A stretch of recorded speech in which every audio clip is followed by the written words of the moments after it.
So ito, nandito tayo ngayon. Kasama natin si Boss D. Ayan, from Bulacan.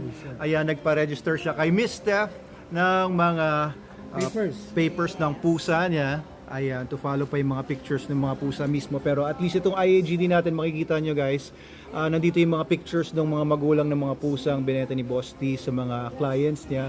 Andyan din lahat ng mga information ng parentage. Tapos may QR code yan. Kapag kaskinan ninyo, makikita niyo sa online page yung mga mga online registration niya. Oh, sir, ba't kayo nagpa-register sa IAGD, sir? Bakit niyo nagustuhan yung IAGD? Siyempre dito na tayo sa legit. Oo. Ayan. Kaysa sa ibang non-appearance. Oo. Saka may mga records kasi mga pusa natin. Ayan. Mga So, papers.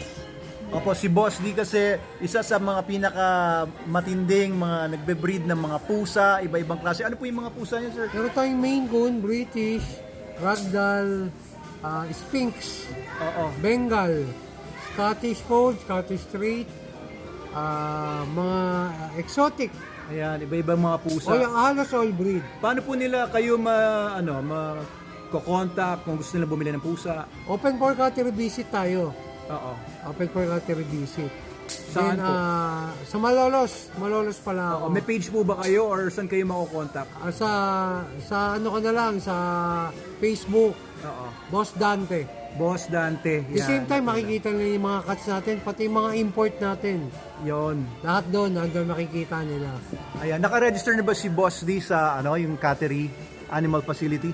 Ayun po, Dok. Bali, papalo pa rin po natin. Ayun, okay, sa Animal Facility kasi doon sa IAGD system, makikita nyo po doon yung lahat ng mga alaga nyo nasa isang page yan. Tapos pag click nyo yung individual cats or dogs, lalabas naman yung mga pages nila. Kaya very powerful ito, lalo na kapag ang purpose kasi ng IAGD is para magkaroon ng legal identity yung mga alaga po ninyo, pwede pong ma-verify, and it is also a proof of ownership para po sigurado talaga kayo yung may-ari ng individual na pet, and of course magagamit nyo to as legal document kung magta-travel man, mga transfer ng certificates, and etc. etc. So maraming mga gamit talaga. Kung wala pang mga papers yung alaga ninyo, magpa-register na kayo kay Miss Stephanie Dolot. Ayan, sa IAGD system natin. Yan ang bago ngayon. Pwede rin sa Bulacan area. Ayan, sa Bulacan area, kay Boss D. Ayan, galing pa siyang Bulacan. Biruin nyo, nagpunta dito sa Manalo Resort Hotel. Ito yan sa... Hello po. Dito po tayo sa Binangonan, Rizal. Ayan, dumayo pa si Sir Boss Dio.